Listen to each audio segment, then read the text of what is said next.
Hi, and welcome to another episode of Indulge videos. 1 minute. If you're wondering why am I starting the video with food, because we are at Dwarik's. And while you are at this iconic eatery in Bengal, we bet you cannot stay away from eating some of their signature dishes like I am eating their Radha Bollubi.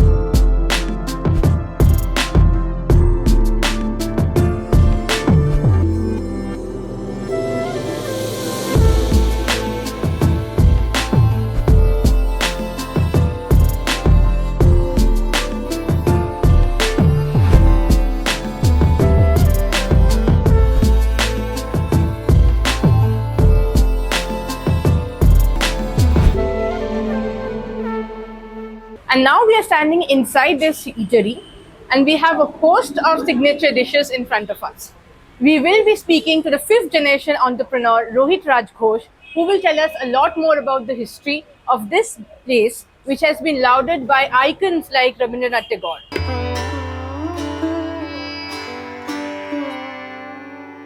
Namaskar and welcome to Indulge videos.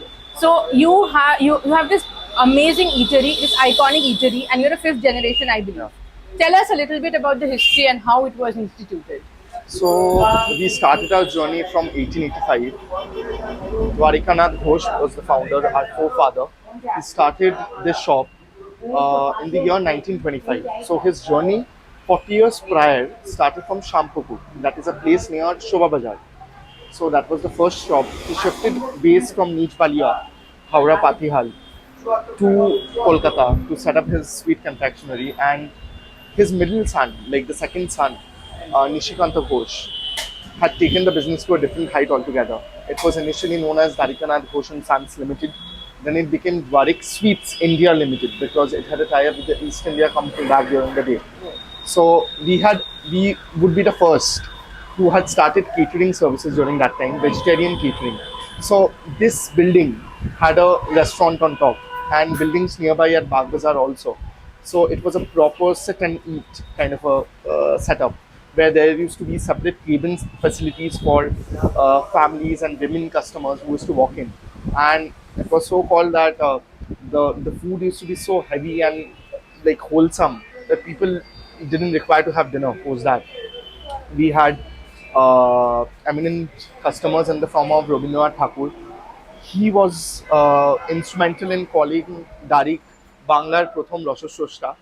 He was praising Bonoful, Sri Bonoful's wife Leela Devi's recipe, some cooking recipe. And he was like, there are two Rasashrashtas in Bengal. First is Dwarik and the second is he himself, Nobel laureate, Kobi Guru. I also believe that Dwarik finds a mention in Shankar's novels as well, Absolutely. right? In Shankar's novel, Moni Shankar Mukherjee's novel, Aka Aka Akashite, there is a reference of Dwarik, and it's that sweet shop, the famous one at Shyambazaar 5 Point Crossing. That's how it's referred to. So it's a beautiful thing. And one thing I would mention that for these catering facilities that were set up during the coronation of King George V, there was I think probably in the town hall or something, there was a dinner. So the sweets were ordered from us. The catering services was done through us, and it was so much praise that they had presented us, the then owner Nishikanta Ghosh, with a medal of appreciation, a token of appreciation. So that has been the journey. So And yeah. who are the other icons who had come here? So other icons would be like Kanon Devi, yesteryear actress Shyama Prasad Mukherjee, and there is this I would mention specifically of Bidhan Chandra Rai, Dr. Bidhan Chandra Rai. He preferred the Gulapi Para. We had basically three staple like signature items. Gulapi Shorbat, which is not anymore, we don't provide it to customers. It's a special recipe. We have it for our own gatherings. There is a Gulapi Para and Luchi Cholar Dal and Gavagir Halwa.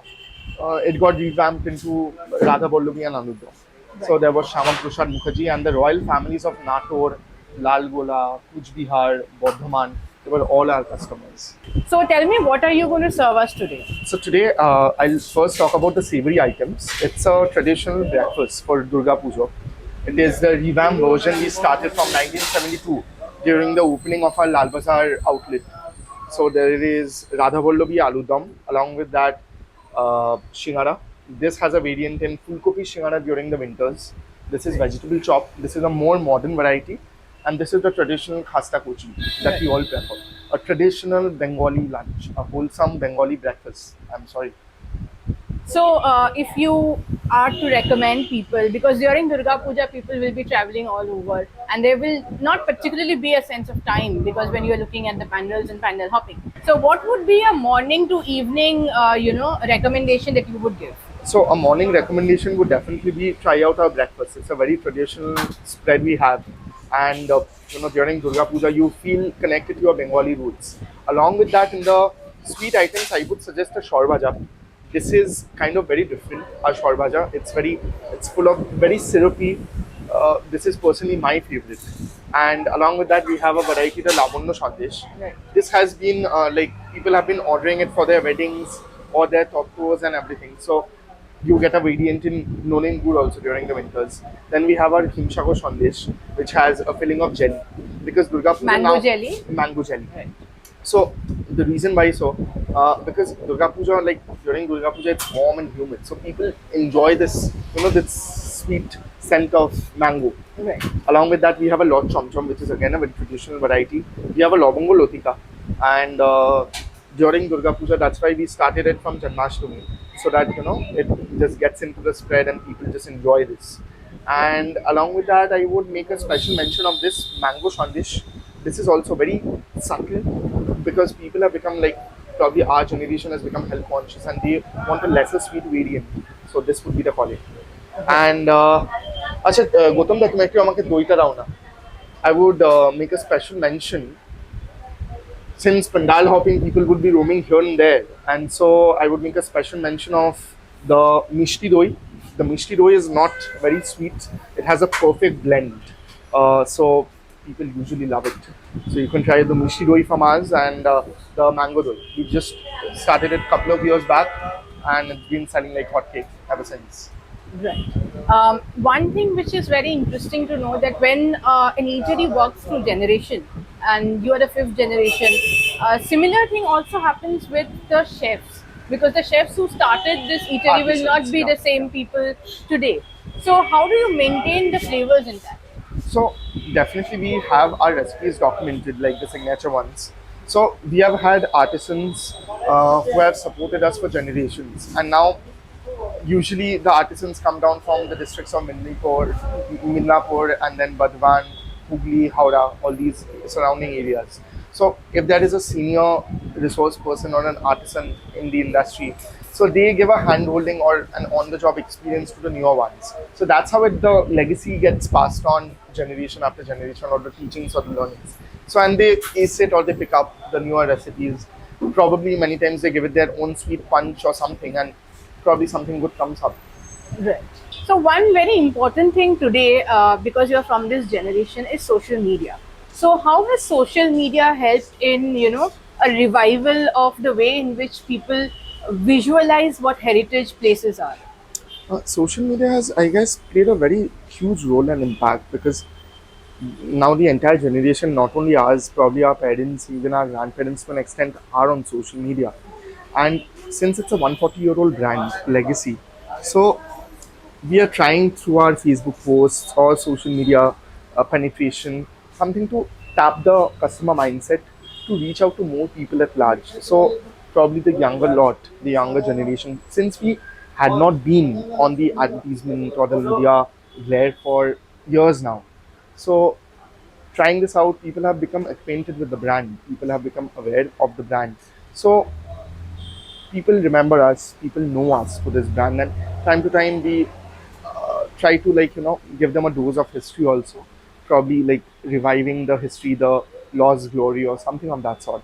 So it makes people more aware, and this is a very wholesome and inclusiveness kind of a feeling that we have developed with our audience or our customer base or our clientele.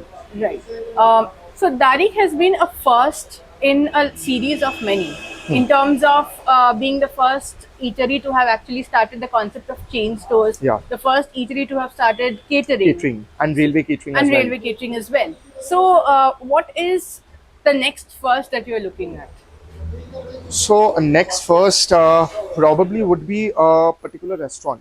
a restaurant that is not like a typical dal bhat kind of a restaurant, but a restaurant that provides sweet and savory items, a typical localized kind of a meal. So people who step in to the store, and I would, since I'm a person of history, I'm very fond of history. I would like to revive the older things that we had. So I would try to revive that look and feel kind of a thing, a sit down arrangement with all that ambience, the heritage, the walls speaking for themselves, and the history coming out.